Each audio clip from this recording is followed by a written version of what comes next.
बोलो शनि महाराज की जय। पाठ पूजा चैनल में आज हम शनिवार व्रत कथा सुनेंगे। इस दिन शनि की पूजा होती है। काला तिल, काला वस्त्र, तेल, उड़द शनि को बहुत प्रिय है, इसलिए इनके द्वारा शनि की पूजा होती है। शनि की दशा को दूर करने के लिए यह व्रत किया जाता है। शनि स्तोत्र का पाठ भी विशेष लाभदायक सिद्ध होता है। चलिए सुनते हैं शनिवार व्रत कथा। एक समय सूर्य, चंद्रमा, मंगल, बुध, बृहस्पति, शुक्र, शनि, राहु और केतु इन ग्रहों में आपस में झगड़ा हो गया कि हम में से सबसे बड़ा कौन है। सब अपने आप को बड़ा कहते थे। जब आपस में कोई निश्चय न हो सका तो सब के सब आपस में झगड़ते हुए इंद्र के पास गए और कहने लगे कि आप सब देवताओं के राजा हो, इसलिए आप हमारा न्याय करके बतलाओ कि हम नवग्रहों में सबसे बड़ा कौन है। राजा इंद्र इनका प्रश्न सुनकर घबरा गए और कहने लगे कि मुझसे ये सामर्थ्य नहीं है जो किसी को बड़ा या छोटा बतलाऊं। मैं अपने मुख से कुछ नहीं कह सकता हूँ। हाँ, एक उपाय हो सकता है। इस समय पृथ्वी पर राजा विक्रमादित्य दूसरों के दुखों का निवारण करने वाला है, इसलिए तुम सब मिलकर उन्हीं के पास जाओ, वही तुम्हारे दुखों का निवारण करेंगे। ऐसा वचन सुनकर सभी ग्रह देवता चलकर भूलोक में राजा विक्रमादित्य की सभा में जाकर उपस्थित हुए और अपना प्रश्न राजा के सामने रखा। राजा उनकी बात सुनकर बड़ी चिंता में पड़ गए कि मैं अपने मुख से किसको बड़ा और किसको छोटा बतलाऊंगा। जिसको छोटा बतलाऊंगा वही क्रोध करेगा। परंतु उनका झगड़ा निपटाने के लिए एक उपाय सोचा कि सोना, चांदी, कांसा, पीतल, शीशा, रांगा, जस्ता, अभ्रक और लोहा 9 ग्रहों के 9 आसन बनवाए। सब आसनों को क्रम से जैसे सोना सबसे पहले और लोहा सबसे पीछे बिछाए गए। इसके पश्चात राजा ने सब ग्रहों से कहा कि आप सब अपने अपने सिंहासनों पर बैठिए। जिसका आसन सबसे आगे है वह सबसे बड़ा और जिसका आसन सबसे पीछे है वह सबसे छोटा जानिए, क्योंकि लोहा सबसे पीछे था और वह शनिदेव का आसन था। इसलिए शनिदेव ने समझ लिया कि राजा ने मुझको सबसे छोटा बना दिया। इस पर शनि को बड़ा क्रोध आया और कहा कि राजा, तू मेरे पराक्रम को नहीं जानता। सूर्य एक राशि पर 1 महीना, चंद्रमा 2.25 महीने 2 दिन, मंगल 1.5 महीना, बृहस्पति 13 महीने, बुध और शुक्र 1 महीने, परंतु मैं एक राशि पर 2.5 अथवा 7.5 साल तक रहता हूँ। बड़े बड़े देवताओं को भी मैंने भीषण दुख दिया है। राजन सुनो, राम जी को 7.5 आई तो वनवास हो गया और रावण पर आई तो राम ने लक्ष्मण को सेना लेकर लंका पर चढ़ाई कर दी, रावण के कुल का नाश कर दिया। हे राजा, अब तुम सावधान रहना। राजा कहने लगा, जो कुछ भाग्य में होगा देखा जाएगा। उसके बाद अन्य ग्रह तो प्रसन्नता के साथ चले गए, परंतु शनिदेव बड़े क्रोध के साथ वहां से सिधारे। कुछ काल व्यतीत हो जाने पर जब राजा को 7.5 की दशा आई तो शनिदेव घोड़ों के सौदागर बनकर अनेक सुंदर घोड़ों के सहित राजा की राजधानी में आए। जब राजा ने सौदा करके आने की खबर सुनी तो अश्वपाल को अच्छे अच्छे घोड़े खरीदने की आज्ञा दी। अश्वपाल ऐसी अच्छी नस्ल के घोड़े देखकर और उनका मूल्य सुनकर चकित हो गया और तुरंत ही राजा को खबर दी। राजा उन घोड़ों को देखकर एक अच्छा सा घोड़ा चुनकर सवारी के लिए चढ़ा।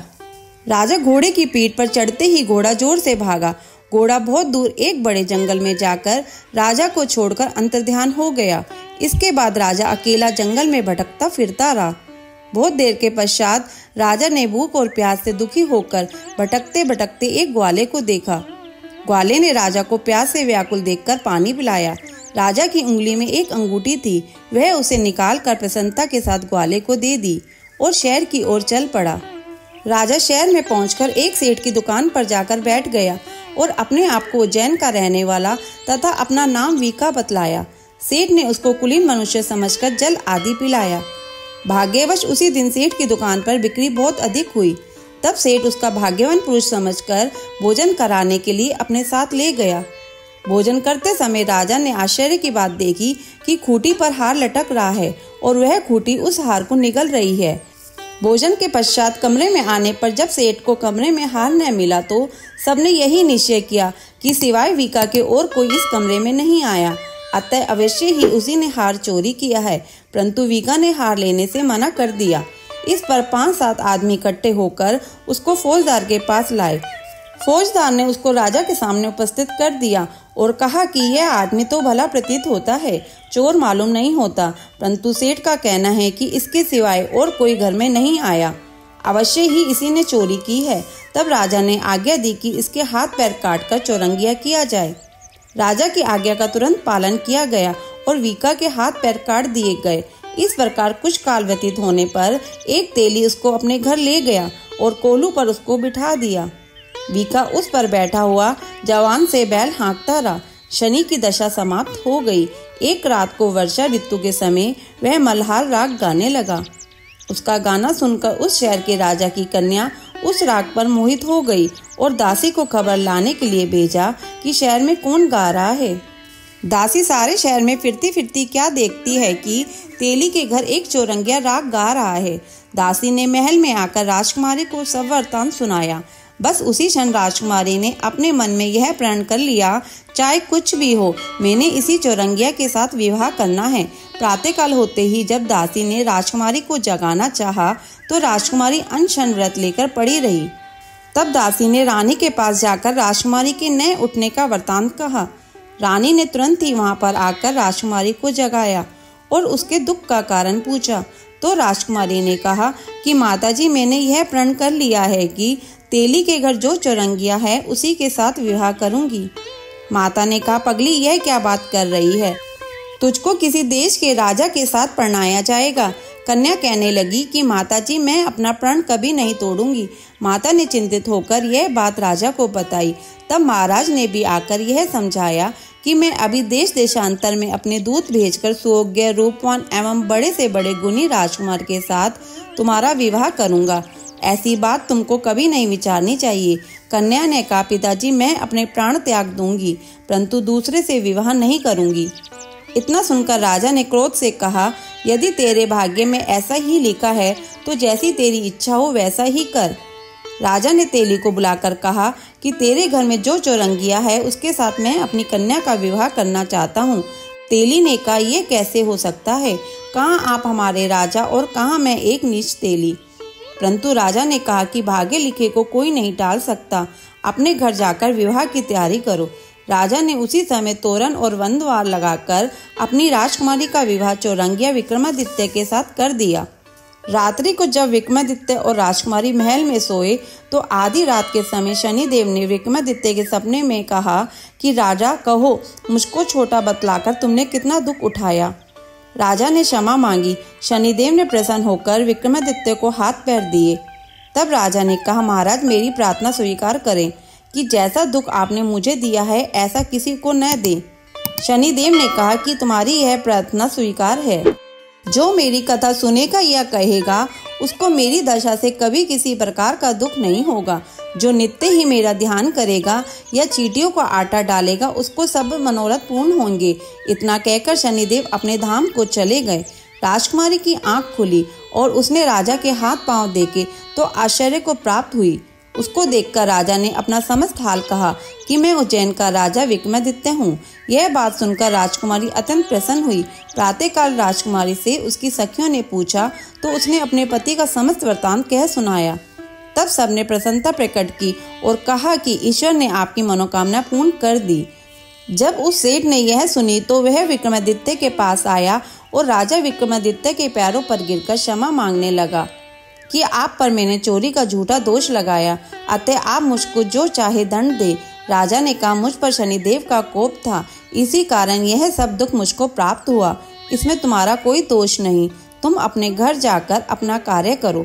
सेठ बोला कि मुझे तभी शांति होगी जब आप मेरे घर चलकर प्रीतिपूर्वक भोजन करोगे। राजा ने कहा, जैसे आपकी मर्जी हो वैसा ही करें। सेठ ने अपने घर जाकर अनेक प्रकार के सुंदर भोजन बनवाए और राजा विक्रमादित्य को प्रतिभोज दिया। जिस समय राजा भोजन कर रहे थे एक अत्यंत आश्चर्य की बात सबको दिखाई दी।